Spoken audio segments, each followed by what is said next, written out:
Perseverance, this is the topic. 3 questions to ask before you give up on you, and how perseverance actually fits nicely in between that feeling of giving up and that motivation to come. Let's talk about it. Roll it!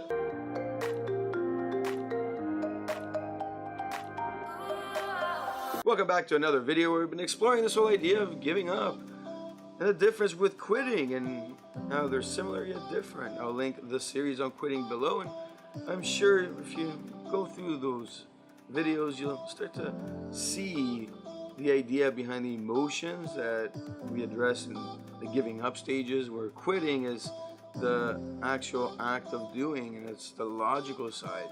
And if we do it right, well, we can set ourselves up for a good set of next steps where we can be successful. Side note, I lost my voice, so you might hear some ugly sounds here and there. I apologize in advance. I still watch people when they lose their voice, so I'm assuming you guys will too. Perseverance is something that's critical, and when we look at perseverance, we see it in people who are at the end game. They're right at the end. They're ready to just call it quits and give up on everything, but for some reason they get back up on their feet and keep going. And let's be honest, everybody goes through this. Everybody. It doesn't matter who you are, you have persevered through challenges. Even the small ones count. If you're looking at yourself and you're asking yourself, well, I wish I was like that guy who got back up and went and made the millions, or went and grabbed the girl or grabbed the guy and they had the beautiful family and babies and all that stuff because they persevered through the breakup. Or even if it's just schoolwork and you gotta get that degree done, but math is a challenge. They are all different types of challenges. They're all different types of give up feelings, yet at the same time they are all similar. Perseverance is something that once you get just a touch of motivation, just a thought of, hey, that could work, well, you are ignited into a motivated push forward. You get back up and you go at it again. The idea behind giving up is that emotional side, and the emotions are what get us to that place of giving up. It's when things aren't working the way we had expected them to be, and as things progress and we're seeing a lack of positives, lack of successes, well, then we become negative. The negative chatter starts up bigly time, and all of a sudden we're faced with a situation where we want to give up, and we want to give up on a constant basis. So checking in with the emotions is the first question we have to ask ourselves. Where are we? Are we in a place of emotional turmoil? Are we stable enough to really think through the situation at hand? Are we able to bring in the logical perspective of what is occurring? Why are we feeling like this? If we were to sit down with somebody and ask them to help us, would we be able to actually have a conversation that's coherent? It's not all over the place. This is the reality of what we're experiencing when we're going through stages of giving up. Perseverance is that moment where you've given up and all of a sudden you're like, forget this. And you release the stress. You're like, I've tried, I'm done. But then as you're going through that stage, the logic comes in, and all of a sudden you have this thought that could work, and then emotions come back to play and motivation find its way again. In order to actually look at this in a perspective of how it all works, we have to look at expectations, and we have to ask ourselves in the second question, of course, how do expectations all fit together? Because if expectations are too large and they're too out in left field, well, this sequence of events, it becomes harder to get out of that give up stage with that one little thought. If we have smaller goals on those expectations, well, then we can start working towards them, and they lift us up day by day. Expectations are killers of dreams because we create a false idea of what will happen. It's a false narrative that we have in our mind, and we never connect it with reality. This is the truth of it. once this occurs, well, we have a big situation on our hands, because if we don't come back to reality, well, our dream starts to die because of a falsehood in our expectation. It's a sad place to be in, and it's a sad place to see others in. I've been in it, and I help people work through it. It's something I had to learn on my own. Yes, I had others around me that were kind of coaching me through it. However, it's one of those things where when you do get coaching, you have to learn through it, because it's connected to your emotions, and your emotions are not allowing you to get out of the expectations of what you've created and into reality. One of the biggest things that occurs is this little thing called ego. Ego and pride. Two little things that cause chaos in our lives. This is what occurs when we are dealing and working through too high of expectations that are not realistic, and our emotions are not in the positive because there hasn't been many positives along the way. Of course, this applies to all areas of life, and when we look at ourselves, we are working on us. And in the other videos we made, they're all based on working on the actual things that exist, the tangibles, the people, places, and things. Now, those are all intertwined with you, with us as people, in our mindset. Giving up on you really means giving up in a situation, but you're giving up on yourself from that perspective that you're only responsible for yourself and your actions and what you do. You're not responsible for the things that occur. You're not responsible for the people that come and go. You're not responsible for all that you can't control. You're only responsible for the things you can control. Mindset is one of them, and it's incredibly challenging to be in control of the mindset, especially when ego and pride get in the way. Question 3 revolves around asking ourselves, what is it that will occur when we give up? What's going to happen? Where do we see ourselves? What's the point of giving up? Is it a positive or negative? And it all gears towards this idea of walking away and meaning it. And in doing so, walking away without regretting it. Walking away with a plan so that you can find success from whatever you're doing. If you're giving up on yourself on something, we have to ask ourselves the why behind it. If it's emotional, we have to ask ourselves, is this the right move? And this really brings us to the point of you can only make a logical decision on giving up or quitting if you expect to not regret anything. An emotional one won't steer you in the right direction.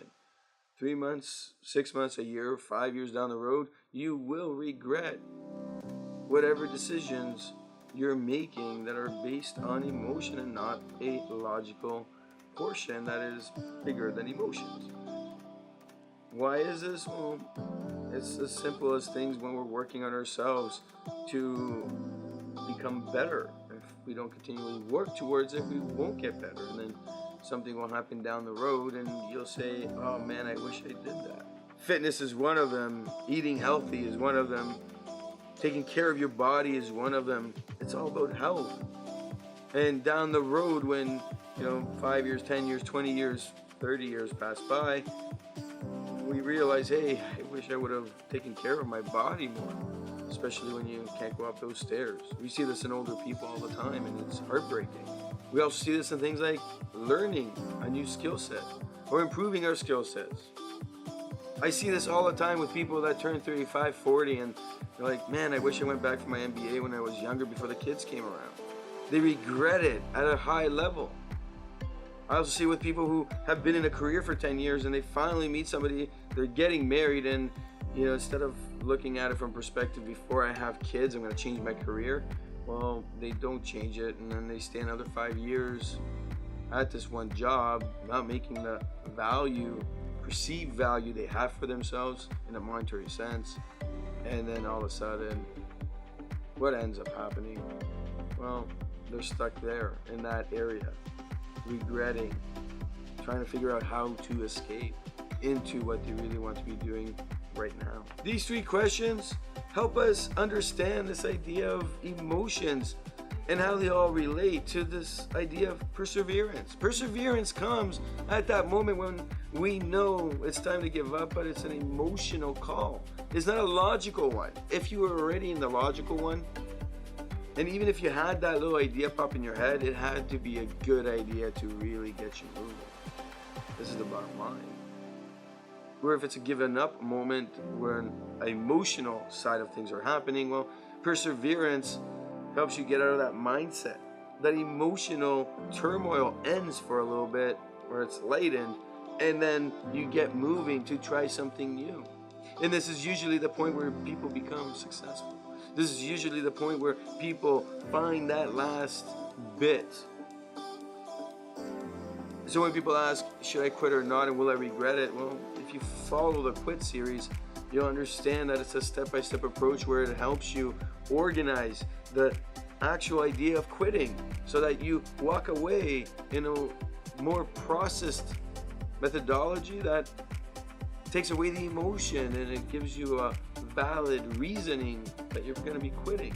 When we connect this to yesterday's video on motivation and how the 3 questions help with motivation, we start to see how they all work together, how they all fit together. When things start to move because of that one little idea, well, that's perseverance going, stand back up, we're good to go, get moving. Motivation takes over in this moment, where motivation goes, hey, we got this. It limits the negativity as the positive side jumps forward.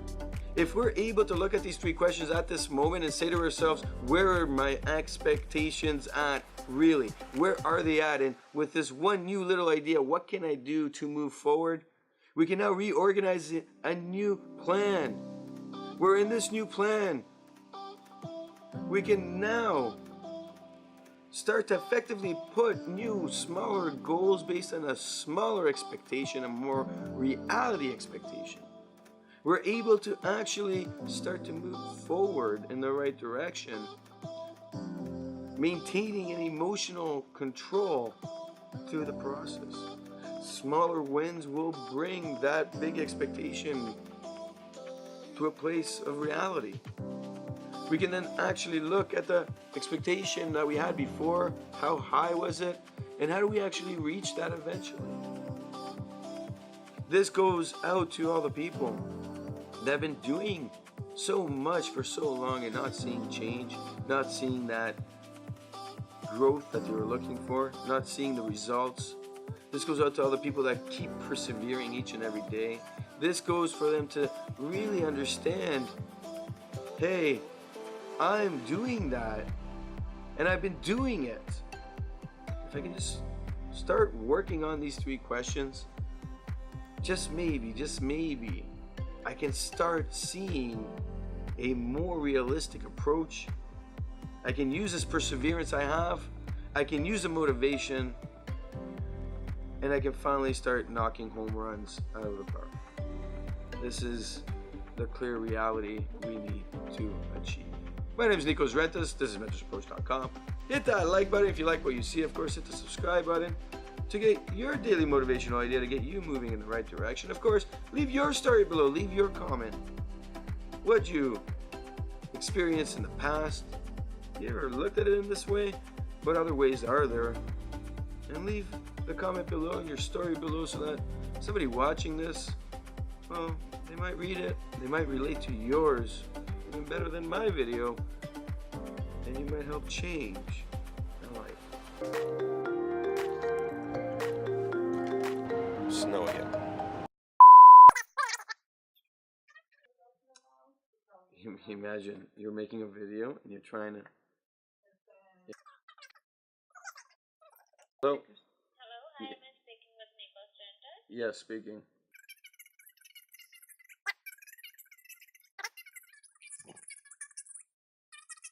Take a look at the available offers for you.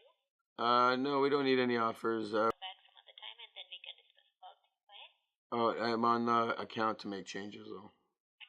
I'm sorry? I am on the account to make changes. Yeah, but